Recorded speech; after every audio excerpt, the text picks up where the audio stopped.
Welcome, friends. Today, we are doing a comparison video.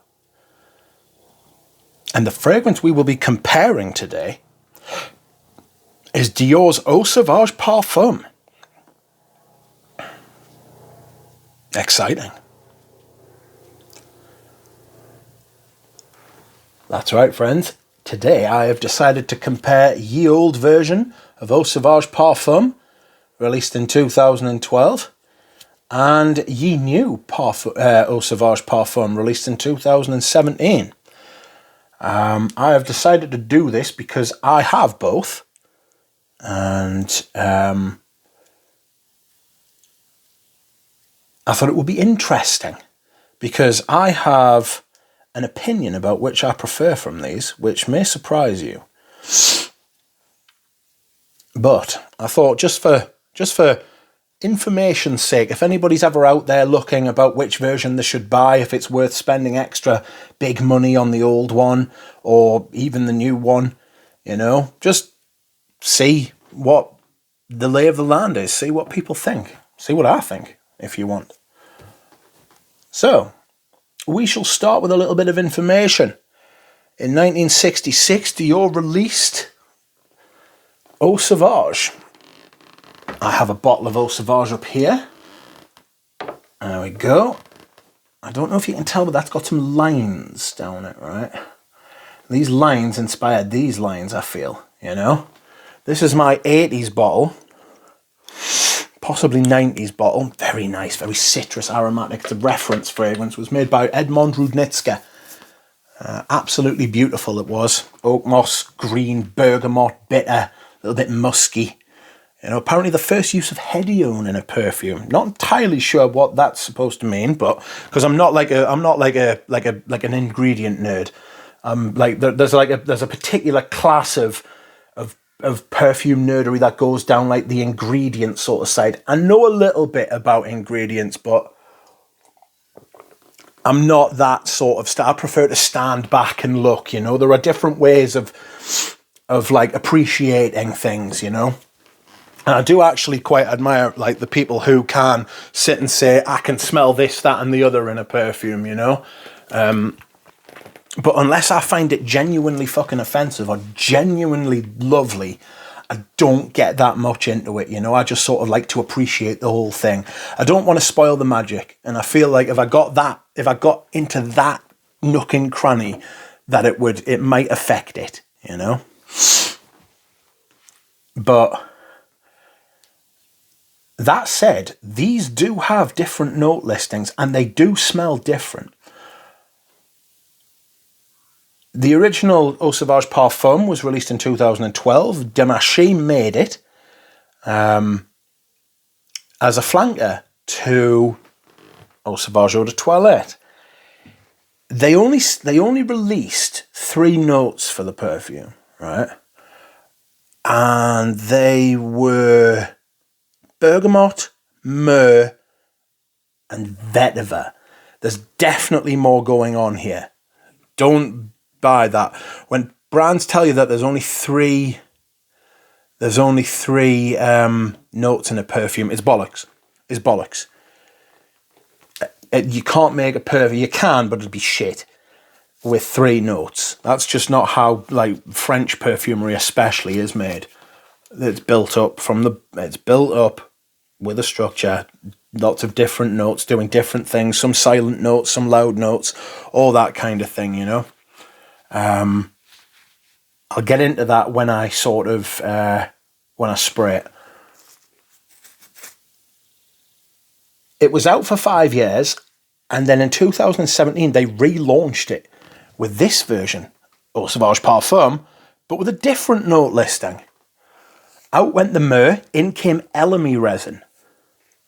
All right, very interesting. Why would you do that? In my opinion, I think it's because elemi must have been cheaper at the time, or must be like cheaper long term, easier long term than myrrh, you know? Maybe there was a supply issue. I'm not entirely sure, but as you can imagine, the people who had had this for 5 years and developed a relationship with it were not happy, as I wouldn't be. Why would you be? You know, do not take my perfume away. This is one of the reasons I back up stuff that I love, because the perfume industry has a horrible habit of doing this. Prices of this have gone through the roof, as you would expect. But more recently, I suspect this may be on its way out. I've been told by sales associates in England that this has been discontinued. Can't find the 100ml bottles on the website. Can't find them at the boutiques. 50ml bottles are still there. But why can't you get the 100mls anymore? It's kind of weird, you know. So I suspect either a reformulation is afoot, or that it's been discontinued. Who knows? We will have to see. Now, with all that said, after 6 minutes, let's get on to the comparison. See what we smell, the most important thing. I will start at the beginning with Eau Sauvage Parfum. The differences in the presentation are slight, to be honest, but I think I prefer the old presentation, you know? Slightly darker green, like a pond water green kind of thing. We're going to spray them on cards, because I do actually have a lot of experience. You can see the dents in these bottles, you know. I do have experience with these on skin, so this isn't like a first impressions at all, you know. So, just wait for that to stop giving as much as it wants. Beautiful. I'll say this straight away, they're both absolutely gorgeous. When I say that maybe one is better than the other, it's a preference thing. It's a personal preference thing. You may feel differently, you may feel the same. You may feel the same but different, or different but the same. Who knows? But for me, this starts off with a big bergamot and a slight creamy vibe from lavender. There's a lavender note in here. To suggest that there might not be a lavender note in here is ridiculous. It's laughable, you know? Like, if you know what lavender smells like, you know there's lavender in this. It's got this slight familiarity to the Eau de Toilette in that it's got this kind of very, very pointed citrus note. You know, it's very classical at first. I'm just going to set that down there for a second. At first, it is very classical. It's got the lavender, bergamot, like men's masculine shaving, slightly soapy, grooming kind of vibe going on with this perfume. It's very classy. If you want people to think you're a classy gentleman and that you smell a certain way, that would be something this perfume could provide you with, you know, if you're into that sort of thing.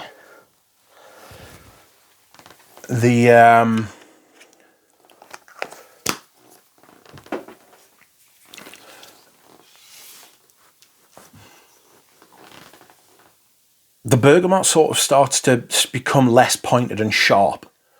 You know, it's got some other kind of like citrus at the top as well. I want to say maybe it's like a lemon, you know, but it's not quite as zesty as a lemon, but it's got something with a bit of like a rindy kind of thing going on.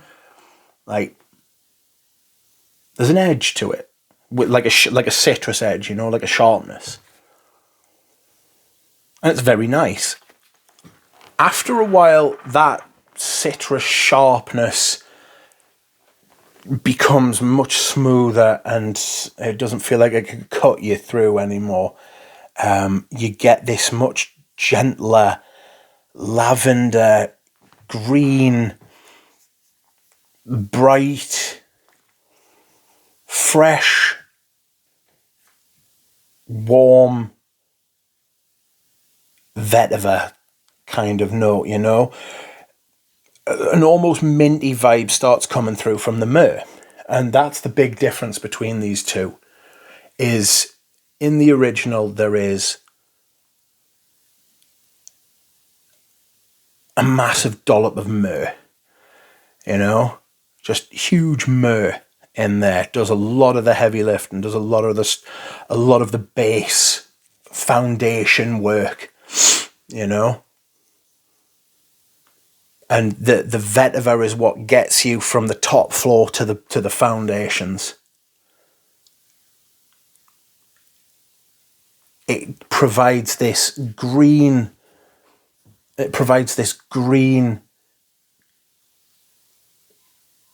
Fresh springtime, new kind of growth feeling. And then through the lavender, it transitions down into this mysterious. It says mysterious in the write up about it, and it does have this kind of myrrh has that kind of resinous mystery kind of thing going on, and it's very nice. It's very handsome. It's very masculine, classically masculine. You know, it fits in with the Eau Sauvage aesthetic very well. If you want to smell like this, if you want something that gives this kind of vibe, this is one of the best perfumes to do it. You know, the performance is massive, massive. The myrrh will stay around for fucking hours because it's a big, deep, rich thing. It doesn't go like patchouli. It doesn't go dark or brown or in any way. It doesn't shift away from that kind of overall aesthetic. It just adds to it. It gives it a different inflection, you know. It's a little bit mysterious rather than it being dark, you know. That is the Eau Sauvage Parfum. I do get a little patchouli in it, but I do mean a little bit of patchouli. Oak moss, not so much. Not for me. I don't get that green. I don't get that side of the greenness, you know. It's much more vetiver, lavender green. Maybe with a bit of bergamot in there too. You know, that sort of lighter green. It's not like a neon green or anything like that, but it's a lighter green. It's new growth green. And so we shall move along onto Eau Sauvage Parfum 2017. Now, this is Francois Demarche rejigging his own work. And to be honest with you, in 2017 there was a bit of an apocalypse at Dior because he completely butchered the Privé line. All the bad reformulations were done in 2017. The stuff like Ambre Noir and Bois d'Argent, Leather Oud, all of those things were thinned out. They were changed slightly. Leather Oud was an absolute disgrace. But this was re-released and the people who loved it went crazy, you know? So,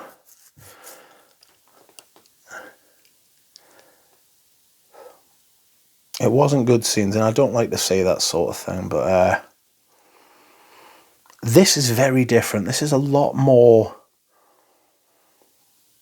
light green.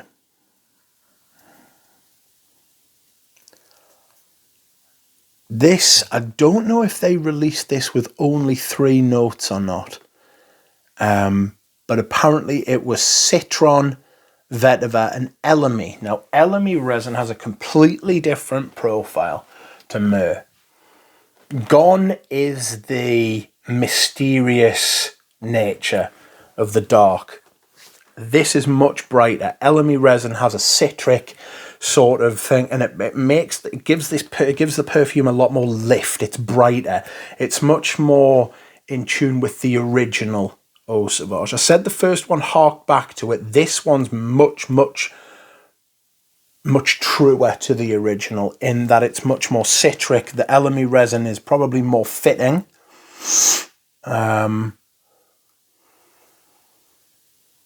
It's got a bit more sharpness, and that sharpness stays around for longer.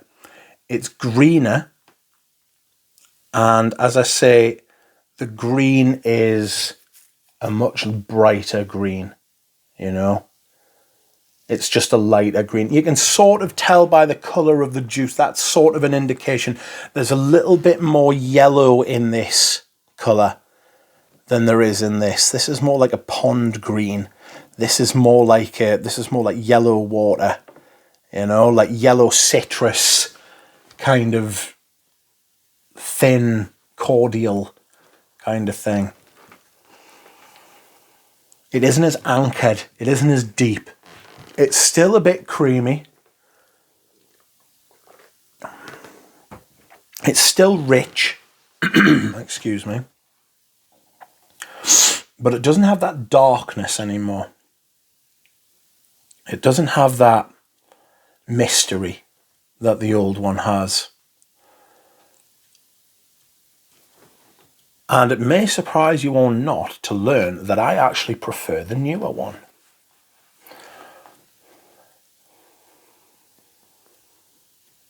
Certainly for spring, because I think it's much more in the spirit of spring.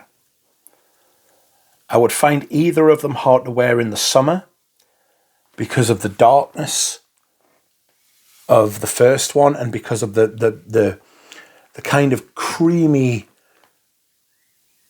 richness of the second. There's a much bigger lavender note in the first one than the second one, but there is lavender still there in the reformulation. It's just not as busy, it's not as profound, it's not as pronounced. The second one feels like it relies a lot more on the ingredients rather than the blending of the ingredients. Like, it doesn't feel like it's technically as intricate, as woven together, as excuse me. It doesn't feel as perfumey as the original. These two are kind of,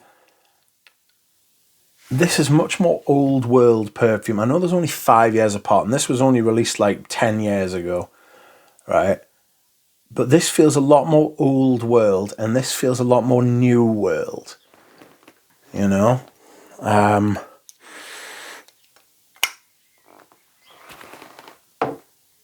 Again, the performance on this one it's not quite as big, but it is big.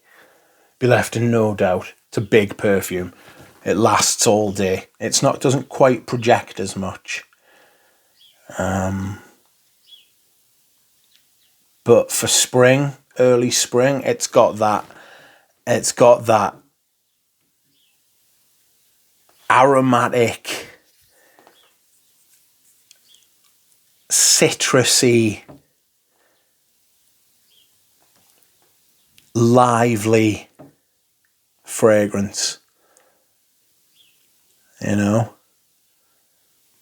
Whereas I feel like Eau Sauvage, the original, is more brooding. It's got a darker side to it, or more mysterious.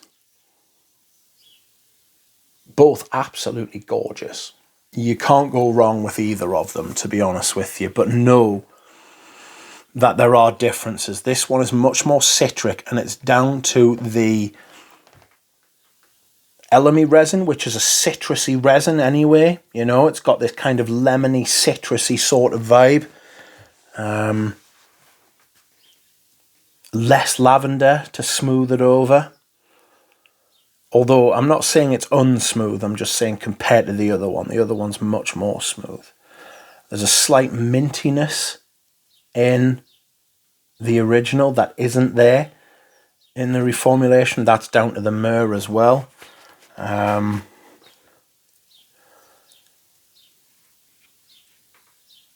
so yes, if I had to say which one I preferred, it would be the new one. And I think that might be because I smelled the new one first. Usually what I do is if I smell a perfume that I like, I buy the original formulation to see, like, because that generally I find that the original formulation is better than a reformulation, because the original formulation is the original piece. It's what the perfume was supposed to be. And a reworking of the original isn't the original perfume anymore. It's not the same perfume. In these two, it's actually profoundly different because it's not a reformulation. It's a different perfume because it's got different ingredients and it's advertised as such. They've taken out the myrrh and they've put in elemi, which is completely different kind of resin. Completely different aromatic profile. And they've also reduced and tinkered with some other volumes of ingredients in here. I prefer the newer one, but I still love the original. It's absolutely gorgeous. The newer one has probably got a better place in spring, maybe in cool summer days as well, because it is still rich, it is still resinous and creamy, and it's got that kind of weight still. This would be unsuitable for summer. Any kind of heat, I believe this would be too much for it because it's just too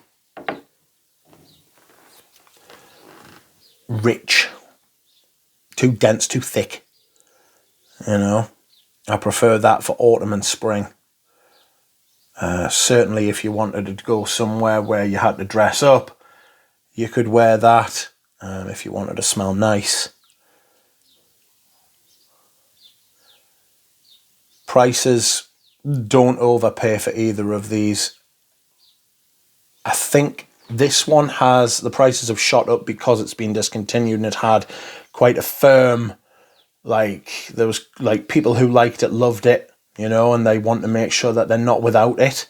I've got a couple of bottles, but I've got quite a few of these because I do believe it's going. I do think it is going. They don't take it off the website if it's not. And on British Dior, you can only get 50ml bottles. So rather than mess about, I've stocked up. I mean, if it comes back, it comes back. It might come back reformulated. It's been 5 or 6 years since it was released, and that seems to be about the time frame when gives new regulations long enough to come in and houses to have to change their formulas. And I think that's what they've done here. Okay, so this concludes today's video. I hope you have enjoyed this comparison. Hope you found it useful. I will see you all again soon.